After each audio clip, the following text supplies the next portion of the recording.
All right. A very good day, everyone. My name is Vashika Anprasan from TESLC, and today I am going to be presenting a case study based on our previous task given for our subject TSLB 3293, which was all about advancing children's language acquisition theories through academic discourse. So, today I will be presenting a case study titled Exploring Multilingualism in Children, a case study of Kanmani's language learning journey.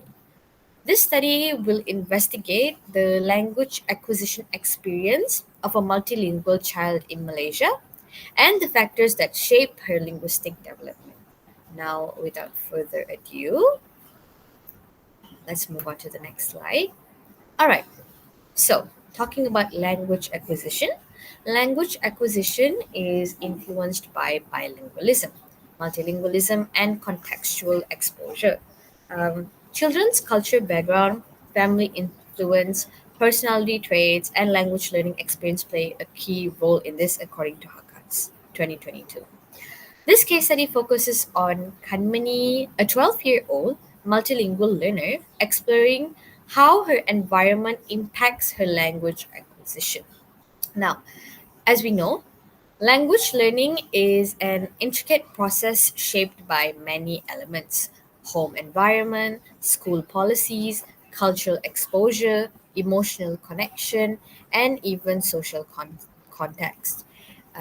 In multilingual societies like Malaysia specifically, children often grow up learning two or more languages simultaneously, and one of the few aims that we will be looking into this is how she learns is understanding how she learns her L1 L2, which is Tamil and English respectively, and Malay, her L3. And we will be also identifying the challenges and benefits of multilingualism, and uh, we will also evaluate the influence of different language learning contexts. This study centers on Kanmani, a 12-year-old girl from a Tamil speaking household who speaks English and Malay. And we will explore how she learns and switches between her three languages in different environments: at home, school, with her friends, or through social media. Now, this research not only showcases the benefits of multilingualism, but also the challenges, especially language interference and grammar confusion. It also evaluates the impact of various teaching approaches, and it also will offer recommendations to enhance the language learning for multilingual children. Now, moving on to our next slide, let's take a look at the background of the study. Let's take a look at Kanmani's background. Kanmani, as mentioned before, is a 12-year-old girl from a Tamil speaking household where her first language, or L1, is Tamil.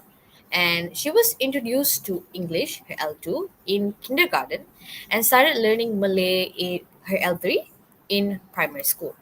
Now, although her parents and siblings are also multilingual, Tamil still remains the dominant language used at home. English is mostly used in academic settings, while Malay is limited school subjects and only used for occasional communication. Kanmi's exposure to language is not only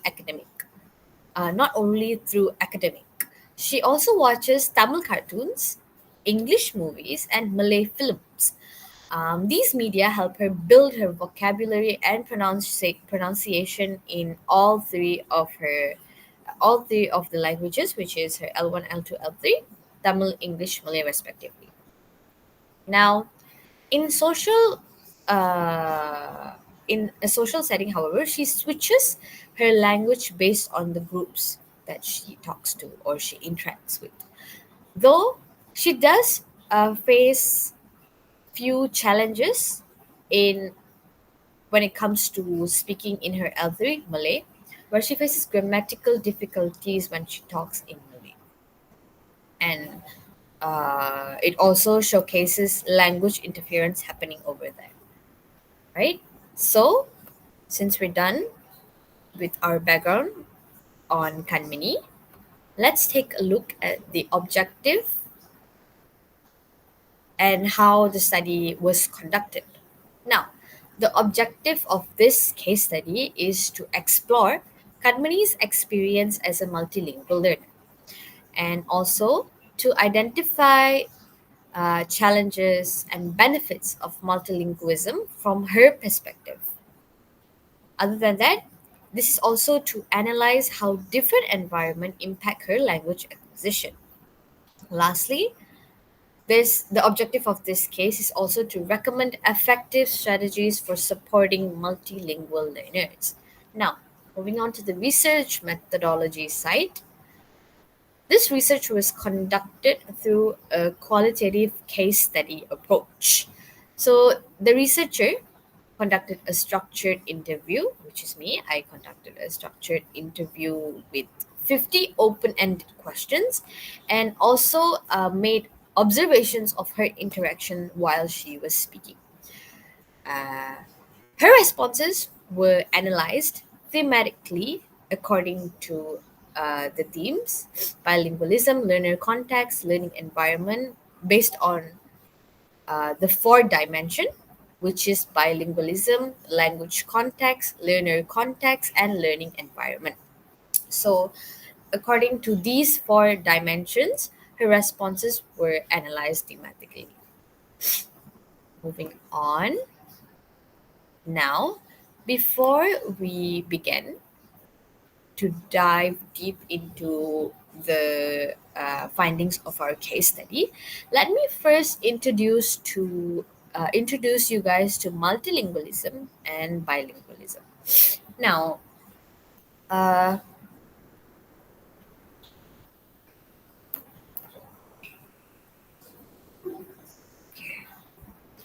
multilingualism is the ability to understand, speak, and often write in three or more languages. For example, uh, Karmini speaks Tamil, English, and Malay, depending on where she is and who is she speaking to. Now, a multilingual person actually use different languages depending on the context, such as home, school, or social settings. So we can see multilingualism through in Kanmani's case. Bilingualism, on the other hand, is the ability to use two languages fluently, just two. Bilingual individuals often grow up in families or communities where two languages are used regularly. For example, if a child grows up in a Tamil speaking household and learns English in school, they become bilingual, where they only know two languages, where they only master two languages. Now, let's take a look at language context of learning, learner context, and learning context. Now, what is language context of learning? Uh, just a quick introduction to all three of this. The definition of language context of learning refers to the external environment where language learning happens, primarily the home, school, and society. The language used at home, in classrooms, and in social settings can all affect how a child acquires and uses languages. However, learner context is instead refers to the individual characteristics of a learner that influence how they acquire a language. Now, this includes the learner's personality, learning preferences, motivations, emotional attachment to a language, and peer interaction. It also considers how the learner adopts language used in different social settings. Lastly, learning context includes the tools, methods, and resources used to teach and learn the language. It involves effective learning context and promotes interaction, engagement, and real life usage of the language. Now, since we have already take a look at all four of these, this will be this will make it easier for us to dive deep into our findings and discussion and understand how Kanmani acquires language. Now, first, we're going to be looking at the findings and discussions based on multilingualism. Tanmay says that I like speaking different languages because it's fun and useful for talking to people. She believes that multilingualism helps her understand others better and will benefit her in the future, especially in travel and career. This can be seen as the positive aspects of multilingualism. However, she also faces challenges in multilingualism where code switching. She frequently switches between languages. One common example that we can see is that she uses in her conversation is Amma. Can you buy ice cream for me? Now, this is where she mixes Tamil and English in a conversation, which is code switching. This reflects how children naturally blend languages in informal communications. Other than that, she also faces language interference challenges where she mixes Tamil and Malay, particularly during Malay classes. She says her friends laugh when this happens. Well, for example, uh, she accidentally uses Tamil words during Malay class, causing her peers to laugh at her, um, which comes under one of the challenges that she faces because language interference is happening here. Other than that, she also struggles grammar wise while she's speaking in her L3, which is Malay. She finds the Malay grammar and vocabulary very difficult. And also, from the school policy aspects, teachers in Kanmani's school discourage mixing languages. So she's only required to use the only language that she's assigned according to the subjects. For example, if it's during a Bahasa Malaysia class, she can only speak Malay. If it's during an English class, she is only allowed to speak English. So these kind of rules show tension between the natural language behavior and formal education systems. These are the challenges that she faces when, as a multilingualism learner. Other than that, next is the language context, how her environment shapes her learning. Now, let's take a look at home environment context and school environment context. In her home environment, Tamil dominates at home. She says, at home, we mostly speak Tamil. And English and Malay are rarely used, limiting her exposure to them outside of school. Um, However, in her school environment context, Tamil is the most used subject. English and Malay, on the other hand, are taught as separate subjects. Now, this separation helps reduce confusion but then does not promote cross language understanding, which might be a setback for Kanmini. We have also identified that we have also identified Kanmini's preferable learning practice. She prefers she prefers multilingual teaching strategies, which are lessons where the teacher uses multiple languages in. And she also says that she finds it easier to understand when the teacher uses more than one language for explanation. This supports the use of translanguaging in the classroom, which is actually a strategy where multiple languages are used to improve comprehensions. Uh, so, rigid language separation may not always benefit the learners. We can see this through Kanmani's learning preference style. There are some implications as well, where her home exposure shapes emotional connection to Tamil, which makes her more comfortable speaking in Tamil instead. However, structured school learning isolates language, reducing opportunities for natural multilingual development, which means the use of their L2 and L3 is more formal compared to her L1, which reduces the opportunity to develop the language naturally. Other than that, multilingual strategies such as translanguaging could also enhance her comprehension and confidence. These are the implications that we can see from Kanmani's case study on language context of learning. Now, let's take a look at how Kanmani herself navigates language use, which where we will be talking about learner context. Now,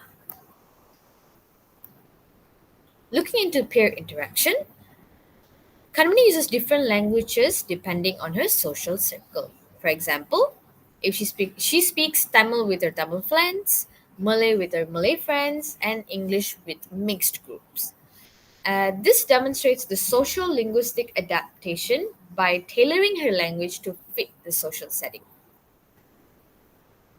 Other than that, she also shows emotional attachment to Tamil, and she also refers to Tamil as comfort and home. She said it feels like home and it's tied to her identity and family. On the other hand, English makes her feel confident, and this could be because of its status in education and media. If we take a closer look in Kanmani's learning behavior, she finds it hard when the teacher prohibit language mixing. She feels it limits her understanding and expression. She she she also prefers auditory and oral learning, and she has a strong influence from media in all three languages, which means she learned all three languages from her prominent from her prominent course, which is media. So these findings stress the importance of emotional and social dimension in language learning. Now, lastly, the learning context and its influence, where we're going to be talking about media exposure, her preferred learning methods, barriers that she faced, and some of the classroom challenges that she faces as well.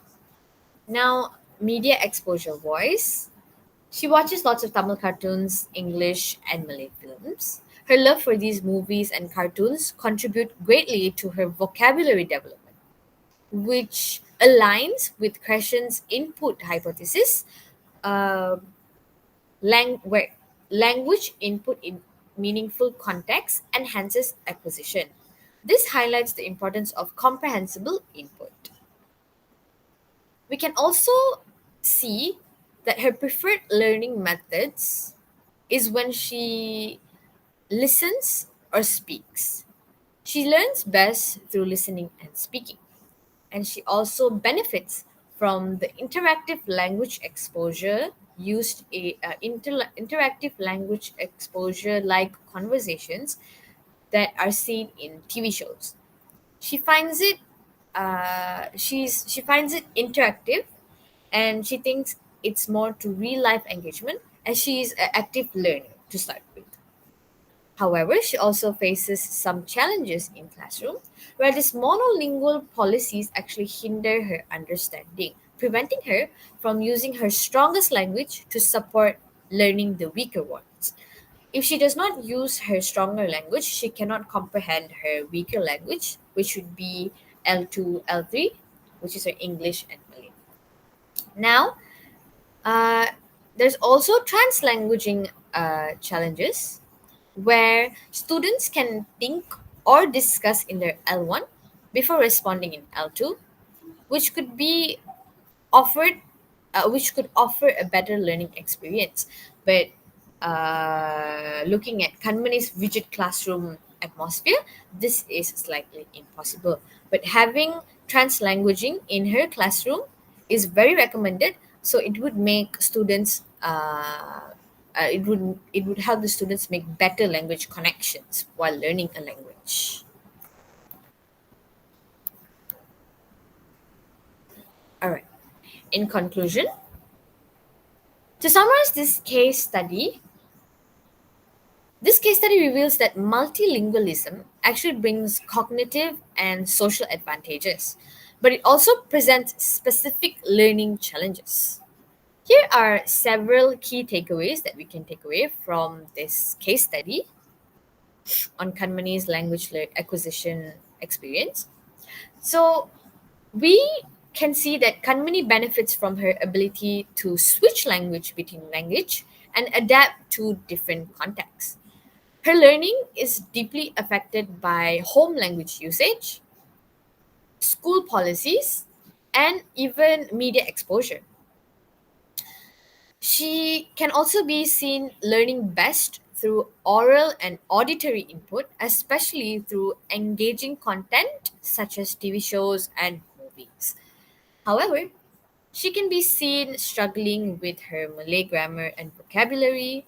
She can be seen struggling with language interference and even a very strict classroom policy, which does not allow her to have natural language mixing. So, this emotional ties, oh, media,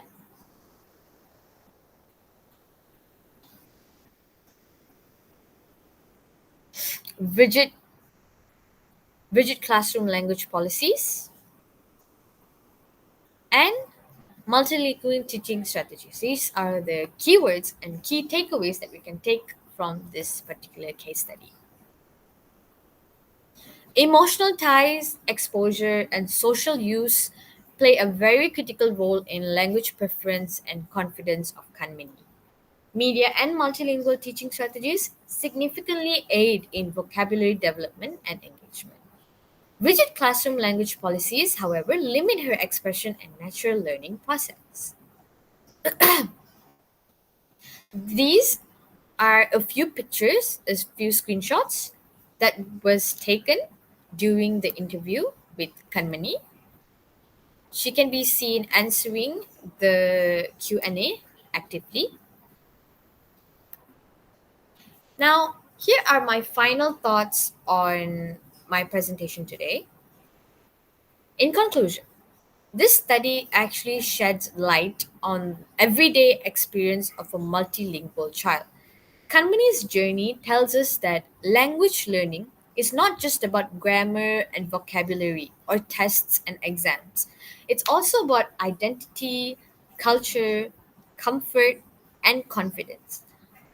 By rethinking our teaching method and home practices, we can empower multilingual learners to thrive academically and socially.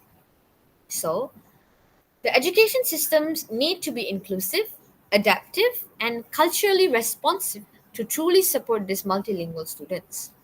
With appropriate support from teachers, family, and the learning environment, multilingualism can become a lifelong strength for the learners. So, children like Kanmani are not just language learners, but language users navigating a rich tapestry of communication system. Here are the reference. Thank you so much. This will be the end of my presentation for our TSLB 3293. Thank you.